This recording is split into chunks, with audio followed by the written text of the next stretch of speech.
इसको कैसे बोलेंगे? जय गुरु जी। जय गुरु जी। ये हुई ना बात। सबसे पहले तो सारे आए संगत को बहुत सारा प्यार और बहुत सारी मुस्कुराहट आपकी जिंदगी में। आप यहाँ आए हैं तो उन्होंने आपको बुलाया है, नहीं तो आप घर में फंसे रहते, कोई काम में आपका कोई गेस्ट आ जाता, आपका कोई ना कोई आ जाता, आप आ ही नहीं पाते, कितना भी जोर लगाते आप आ नहीं पाते। तो ये उनका भी शुक्राना है कि हमें ये पल मिले और ये पल गवाने होंगे, ठीक है ना। किसी ने आपको सत्संग में बुलाया, आप देखो गुरु जी की सबसे जो बड़ी बड़ाई है पूरी दुनिया में, ऐसा नहीं है सारे भगवान हैं, सारे परमात्मा है, देवी देवता हर बारी धरती पे आते हैं, अवतार लेके आते हैं।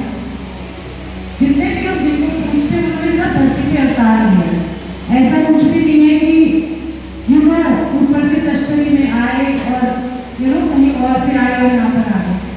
उन्होंने भी एक माँ की गोद से जन्म लिया, सबने इस धरती पे आके जन्म लिया और हमको तार के लिए आए। तो हर युग में आते हैं, हर युग में हर अवतार के रूप आते हैं, विष्णु जी के रूप आते हैं, शिव के रूप आते हैं। शिव के रूप दिखाई नहीं देते, बताए नहीं जाते, ब्रह्मा के तो वैसे भी कोई रूप नहीं है। सो अगर मेरी जो दिल की बात है, कोई दुनिया में कुछ भी कहे, कैसे भी कहे, मेरे बीच मेरा गुरु ही सब कुछ, मेरे परमात्मा मेरी पहुंच ऊपर है, मैं कहीं और मेरा कोई कनेक्शन नहीं लगता। मैं कितनी भी कोशिश करूँ, मैं सबका नतमस्तक होके नमस्कार करती हूँ, रिस्पेक्ट करती हूँ, पर मेरा कनेक्शन मेरे दिल के साथ। ऐसे ही आपका भी कनेक्शन आपके राम के साथ हो सकता है, आपके श्याम बाबा के साथ हो सकता है, किसी को बाल अवस्था वाले बाल गोपाल के साथ कनेक्शन लगता है, किसी को राधा रानी के साथ कनेक्शन लगता है, किसी ना किसी परमात्मा के साथ आपका कोई कनेक्शन होता है। बहुत समझा है, थोड़ी गलती सहन कर सकते हैं, कोई बात नहीं। मजदूर भी जब मजदूरी करते हैं ना तो भी बहुत सारा पसीना बहाते हैं। Thank you. थोड़ी सी बंदे को गर्मी लगती, हाय एसी चलाओ, फैन चलाओ, परमात्मा जाएंगे और दूर जाएंगे और सानू तो रो है ना। सच बात यही है। तो तो मेरी तो पहुंच हाथ में, आपकी भी कहीं ना कहीं कनेक्शन है, तो उस कनेक्शन को आपको और स्ट्रॉन्ग बनाना है, ठीक है। और जब आप वो स्ट्रॉन्ग कनेक्शन बनाओगे तो आप पाओगे कि आपकी लाइफ के अंदर आपको कुछ मांगने की जरूरत नहीं पड़ी, आपको कुछ भी करने की जरूरत नहीं पड़ी। क्यों? क्योंकि उन्होंने अपने आप देख के आपकी मन की बात को पढ़ के दे दिया। आप मांग लोगे, मांगी हुई चीज वापस करनी पड़ती है, याद रखना। जो गुरु दान में और बख्शीश में देगा वो कभी मोड़ेगा नहीं, वापस नहीं देगा। मुझे 4 फैक्ट्री दे दो, दे दी, सुन ली, पर थोड़े टाइम बाद हो गएगा, किसी ना किसी तरीके से वो 4 फैक्ट्री वापस खुद के पास आ जाएगी, कुछ खराब हो जाएगा, बर्बाद हो जाएगा। तो आप मांगते हो तो मांगी हुई चीज परमात्मा देगा, पर वो कहेगा वो वापस भी लेगा। सो आपको ये सब मांगना नहीं है। हमारी तो आदत है, हर जगह धागे मांग के आते हैं, हर जगह जाके वो मेरी ये मन्नत थी, मुराद पूरी नहीं हुई, और जाके मांग लेते हैं। मायने नहीं समझते हो, भटकते हुए फिर वहीं के वहीं आ जाते हैं। चल ये नहीं मिला, इस गुरु के पास नहीं, दूसरे गुरु के पास चले जाते हैं, इससे नहीं मिला, दूसरे के पास चले गए। भटका कभी खत्म ही नहीं होगा आपका। और इसीलिए वो कहते हैं ना, मांग भी लिया सब कुछ, बच्चा मांग लिया, ठीक है। बहुत सारे ऐसे गुरुजी के किस्से हैं कि बच्चा मांग लिया और गुरुजी ने बोला भाई टाइम है, ठीक है। कहती मेरी बेटी को बच्चा नहीं हो रहा, मेरी बेटी को बच्चा नहीं हो रहा, और ये लोग गुरुजी कहते हैं हाले टाइम है, अभी टाइम है। नहीं, उसके ससुराल वाले ना करते हैं, उसका ये होता है, उसका बच्चा नहीं हो रहा। तो गुरुजी कहते थोड़ी ठंड रख, मैं होगा उसके, बट थोड़ा टाइम लगेगा। अब गुरुजी को तो सब सोचते चमत्कारी बाबा, ये लो चमत्कार से हो गया, गुरुजी तो कुछ भी कर सकते हैं। हाँ जी कर सकते हैं, बट वो वक्त देखिए, आपको जो नजर नहीं आता वो देखते हैं। आपको तो चाहिए इंस्टेंट ब्लेसिंग, आपको चाहिए इंस्टेंट चमत्कार, बट गुरुजी कहते हैं वो इंस्टेंट चमत्कार या ब्लेसिंग तुम्हारे कोई काम की नहीं होती। तो वो लेडी आके बोलती रही गुरुजी को, और उसने बोला मतलब गुरुजी को रोज आके उससे काम करना, रोज। तो गुरुजी कहा जा देता।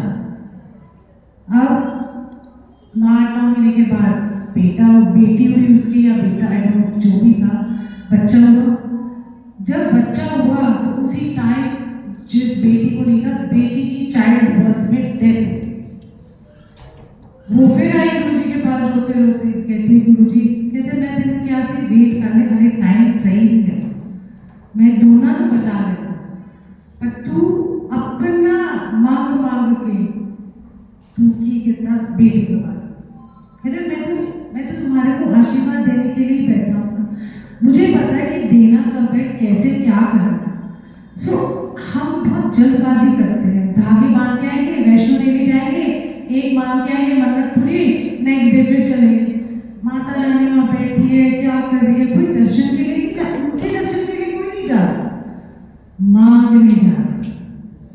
मेरी ये बेटी की शादी हुई, मेरा बेटे की शादी हुई, मेरा ये हो गया, हम मांगने जाते हैं उनसे कोई कनेक्शन नहीं बनाने चाहते, उनके कोई दर्शन भी देखना चाहते। कोई भी बहुत कम होंगे जो दर्शन करना चाहते हैं कि मुझे सिर्फ उनसे प्यार, नहीं जाते। हम मांग वाले हैं। यहाँ पर आजकल ट्रेडिंग का जमाना है, तो परमात्मा के साथ ट्रेडिंग करते हैं, इंसानों के साथ भी हम लेन देन करते हैं, बस यही है। जब आपको ये अनमोल दुनिया मिलती है ना शब्द कीर्तन की, आपको समझ नहीं आ रहा, कोई बात। क्यों? क्योंकि इसकी जो वाइब्रेशन, इसकी जो भक्ति की वाइब्रेशन, ये सबको निहाल कर देगी। आपको पता नहीं होता कि कौन सी वाइब्रेशन आपके अंदर के सिस्टम को ठीक कर रही है। आप जब घर से चले तो पता नहीं दिमाग में कितनी सारी चीजें लेके आए थे, है ना? धीरे धीरे धीरे आपने देखा, आप बाहर की दुनिया भूल गए, और बस जहाँ के हो, जिसके लिए आए हो, उन्होंने आपको अपना बना लिया, है ना? कितना सिंपल सरल है गुरु का प्यार, ये है उनका प्यार। और इसको हल्के में प्लीज मत लिया करो। कई बार आप सोचते हैं कि चलो किसी के घर सत्संग है तो सत्संग में चले जाएं, खाना पूर्ति कर लेते हैं। नहीं, जब भी जाओ, कहीं भी जाओ, मैं ये नहीं कहती कि गुरुजी के सत्संग में, बट कहीं भी जाओ, आप माता की चौकी पे जाओ, जागरण में जाओ, पूरे जाओ, रिश्तेदारी निभाने, दोस्ती यारी निभाने नहीं जाओ, पूरे जाओ, साई संध्या में जाओ, पूरे जाओ, सिर्फ साई के लिए जाओ। आप क्या करते हो? दिखाने जाते हो, फोटो खींचने जाते हो, बस हम गए थे, हम ऐसे गए, वैसे गए, हमने सबके साथ ये किया, चलो एक काम पूरा हो गया। क्यों? क्योंकि आप अपने आप को इतना बड़ा समझते हो सबके सामने कि उनकी अहमियत नहीं। वो वहाँ बैठे हैं, आपको कोई फर्क नहीं पड़ता कि वो बैठे हैं, कि उनको चुप रहना है। आपके घर में कोई आता है, मान लो आपके घर में बहुत बड़े बुजुर्ग आए, वो बैठे हुए आपके सामने, मैं हर घर की बात बता रही हूँ, प्रैक्टिकल एग्जाम्पल है। आपके घर में बड़े आए, जैसे आपके दादी दादा, उनके कोई रिश्तेदार या कोई कुछ भी हो, सारे बड़े बैठे हैं घर के अंदर, और आपको कोई परवाह नहीं है, वो बड़े बैठे हैं, आप आपस में लगे हुए, है ना? तो सिर्फ प्रैक्टिकल एग्जाम्पल है। तो ऐसे हमारे गुरु हैं, कोई भी देवता परमात्मा जिनकी आप आराधना करते हैं या बैठे होते हैं, थोड़ा सा ध्यान दो कि इनकी इज्जत करो। इनकी इज्जत में आपकी सारी इज्जत ढकी जाती है। आप भी लगे हुए इधर उधर। तो मैं आपको इसमें छोटे छोटे आज थोड़े ताने कस रही हूँ, सॉरी, पर प्रैक्टिकल है आपके लिए, आपके अंदर की बात है। आपको आप फिर वापस घर चले जाओ, फिर वैसे ही हो जाओगे, फिर वही चुगली निंदा कि सास ने ससुर की, ससुर ने सास की, फिर उसने बहू ने सास की फिर बेटे ने इसकी की, फिर किसी ना किसी की आप शुरू हो जाओगे, बैक टू स्क्वायर वन आ जाते हो। तो कुछ जो पल मिले कुछ अच्छी कमाई कर लेते हैं, है ना। और एक सत्संग की बात है कि हम सत्संग क्यों कर रहे हैं, क्यों यहाँ पर देखो आज गर्मी में बैठे हो, आपको पता है इस गर्मी के अंदर कितना रस है ना। जो वो कहते हैं ना मजबूरी में जब गुरपीरों की चाकरी करते हो या गुरपीरों के पास जाते हो तो ना गर्मी देखो ना सर्दी देखो, उनका रस हो। ये सोचो ये जो पसीना आ रहा है ये अमृत की धार रह रही है हमारे शरीर से, पता नहीं कितनी कितनी चीजें हमारी ठीक होती है। सारा टाइम इसी में बैठे रहोगे, पंखों में बैठे रहोगे, पसीना एक आया नहीं और बीमारियां 100 हुई, देखो तो सही। सो ये जो माहौल है गुरु जी का, प्लीज कहीं भी जाओ, ये आपके पल है, ये आपकी ब्लेसिंग है और कुछ भी नहीं।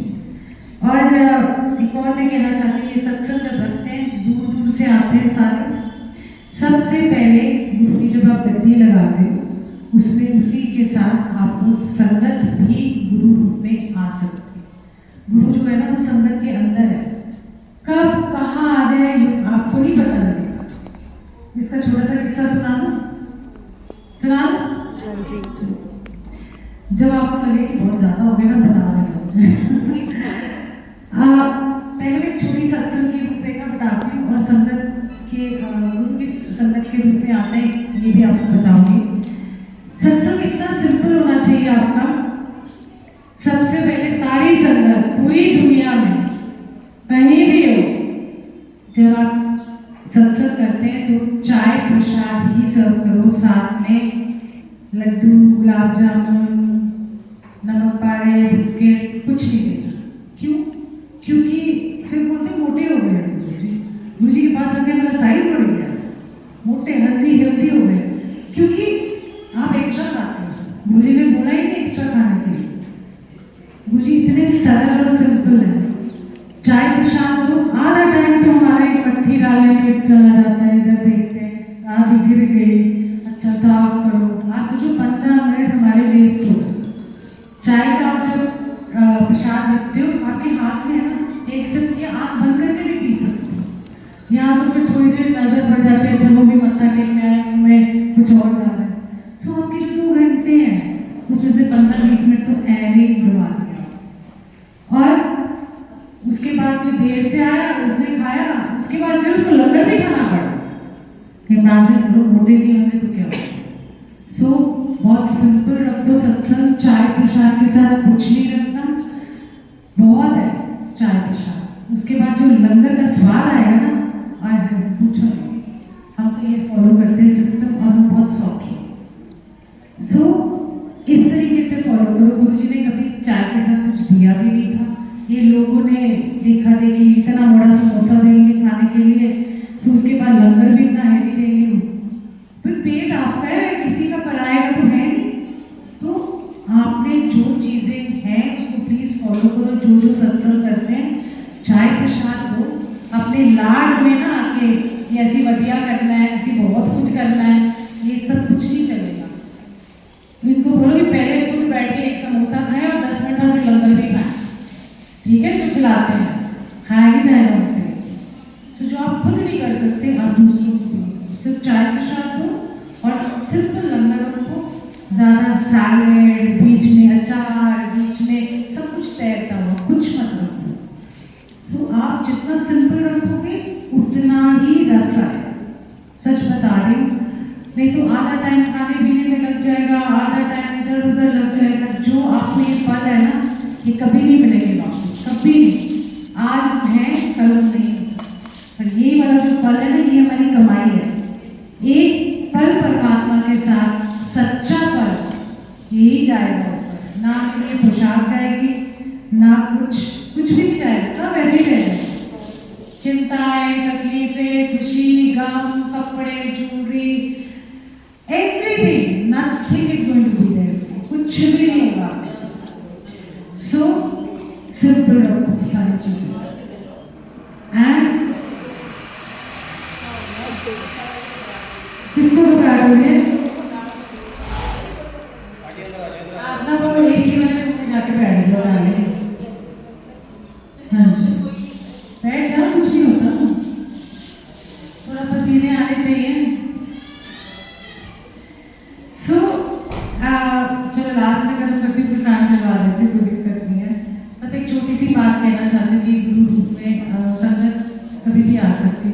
की भी संगत के रूप में आ सकते हैं।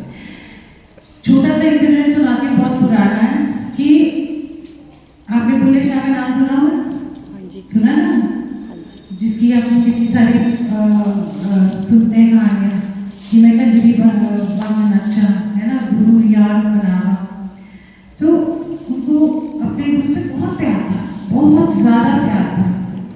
और तो उन्होंने गुरु भी टेस्ट लेते हैं आपके बहुत ज़बरदस्त तरीके से, आपको गुरु से बड़ा ही प्यार।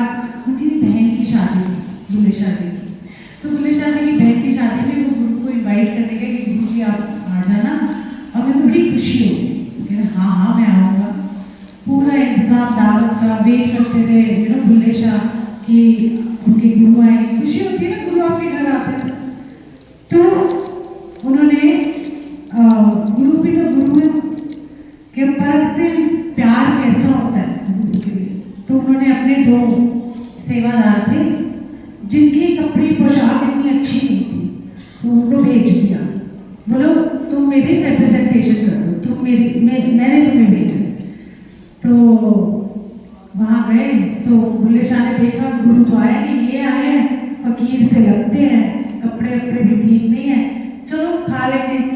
सब जगह दावत ढंग से उन्होंने, बुल्ले शाह ने सबको खिलाए सब कुछ। वो जो 2 गुरु ने भेजे बंदे थे उनको पूछा तक नहीं था, मतलब चिल्लर दे दिया, मतलब थोड़ा सा ये दे दिया, थोड़ा सा वो दे दिया, बचा बचा जो भी था। तो उनको बड़ा बुरा लगा, उनकी बड़ी बेइज्जती सी, उनको दिल अच्छा नहीं लगा। तो जैसे ही उन्होंने ये बात करी और गुरु के पास पहुंच गए, तो गुरु ने पूछा ये क्या हुआ, अच्छा था, कैसा था? तो उन्होंने कहा हमें दर्द हुआ, पूरी कहानी में सुना। अब बुल्ले शाह वापस गए गुरु के पास, तो गुरु जी ने उनको मना कर दिया कि मैं आज के बाद तेरी शक्ल नहीं देखूंगा, कुछ नहीं देखूंगा। तो उन्होंने बोला क्या गलती हो गई मुझसे? कहता है मैंने अपने जो 2 बंदे भेजे थे वो मेरा रूप ही तो थे, तो मेरा कोई भी रूप है तुमने ठुकरा दिया। तो 1 साल लगा, 2 साल लगे उनको मनाने में अपने गुरु को। तो इस तरीके से सत्कार करो, छोटा है बड़ा है कहीं से भी आया है उसका स्वागत करो, क्योंकि ये जो घर है, जब आप गुरु जी का दरबार लगाते हो तो राजा अपना दरबार लगाते हैं, तो सारी प्रजा जब आती है तो किसी का घर नहीं रह जाता। सो जय गुरु जी, मुस्कुरा दो और फैंस करा दो। जय